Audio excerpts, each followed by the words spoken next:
నిన్న చంద్రబాబు నాయుడు రేవంత్ రెడ్డి గారి ఇద్దరు అవగాహన ఉపన్యాసాలని విన్నాం. ఎంత స్పష్టమైన అవగాహనతో ఉన్నారో ఇద్దరు కూడా. బనకచెర్ల కట్టి తీరుతామని, బనకచెర్లలో ఏదో వృధా జలాలు, సముద్రం పోయే జలాలు మా మీద చెల్లిపోతున్నాయి, మేము వరదలు భరితంగా నీళ్లు వాడుకోమా అని చెప్పేసి మాట్లాడుతున్నాడు చంద్రబాబు నాయుడు. రేవంత్ రెడ్డి మాత్రం ఆ విషయాన్ని వదిలిపెట్టి మళ్ళీ కాళేశ్వరం లేనే లేదు అని ఏదైతే చెప్పిండో ఇది కేవలం బనకచెర్ల కొరకే. చంద్రబాబు నాయుడు ఉపన్యాసానికి మద్దతుగానే రేవంత్ రెడ్డి గారు మాట్లాడారు తెలంగాణ ముఖ్యమంత్రిగా.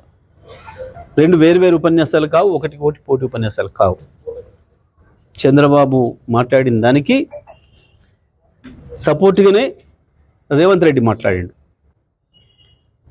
లేనే లేదు కాళేశ్వరం అని మాట్లాడడం అంటేనే చంద్రబాబుకు వంత పలకడము. దీనికి వేరే ఇంకేందో సాక్ష్యాలు, ఇంకేందో వేరేది ఎక్కర్లేదు. కాళేశ్వరం ఉన్నది, కాళేశ్వరం నుంచి సంవత్సరానికి 240 టీఎంసీల పైగా నీళ్లను వాడుతున్నామని చెప్పాలి. ఇది చెప్పకపోతే బనకచెర్లకు అనుమతి ఇచ్చినట్టే, తెలంగాణకు ద్రోహం చేసినట్టే, అందులో ఏం సందేహం లేదు. సరే, నిన్న ఉత్తమ్ కుమార్ రెడ్డి ఇంకొక మాట మాట్లాడాడు. ఏదో దేవదల నీళ్ళు ఏదో తెస్తా మీకు అని చెప్పేసి మాట్లాడింది తుంగతుర్తికి. అంటే దీంతోనే వీళ్ళకి అర్థమైంది, ప్రజలకు అర్థమైంది, మీరు ఇన్ని రోజులు ఎస్ఆర్ఎస్ నుంచి తెస్తున్నాం నీళ్ళు అని చెప్పిన మాట ఏదైతే ఉందో అది అబద్ధం.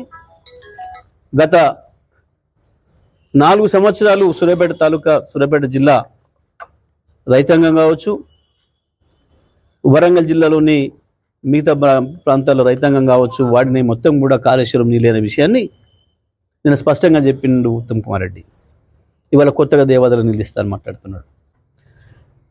ఈ ముఖ్యమంత్రి చేస్తున్న ద్రోహం ఏదైతే ఉందో తెలంగాణ ప్రజలకి, తెలంగాణ ప్రజలందరూ కూడా అర్థం చేసుకోవాల్సిన అవసరం ఉంది. రైతాంగం కూడా తగు రీతిలో స్పందించాల్సిన అవసరం ఉంది. నిన్నటి స్వాతంత్ర దినోత్సవ సందర్భంగా చేసిన ఉపన్యాసాలు చంద్రబాబు నాయుడుకు ఉపయోగపడే పద్ధతుల్లో, చంద్రబాబు నాయుడు ఉపన్యాసం కొనసాగింపులో భాగంగానే రేవంత్ రెడ్డి కూడా మాట్లాడిండు. అది ఒక్క మాటలు చెప్పాలంటే చంద్రబాబు నాయుడు రాసిచ్చిన ఉపన్యాసాన్ని రేవంత్ రెడ్డి మాట్లాడాడు.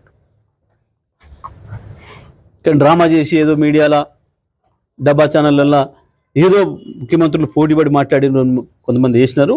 బహుశా వాళ్ళకి అర్థం కాకనా, అవగాహన లేకనా, లేదా వాళ్ళ స్పాన్సర్డ్ ప్రోగ్రామ్గా వేసినరా. నిన్నటి మాత్రం చాలా స్పష్టంగా బనకచెర్ల కుట్రకి అనుకూలంగానే తాళం వేసిండు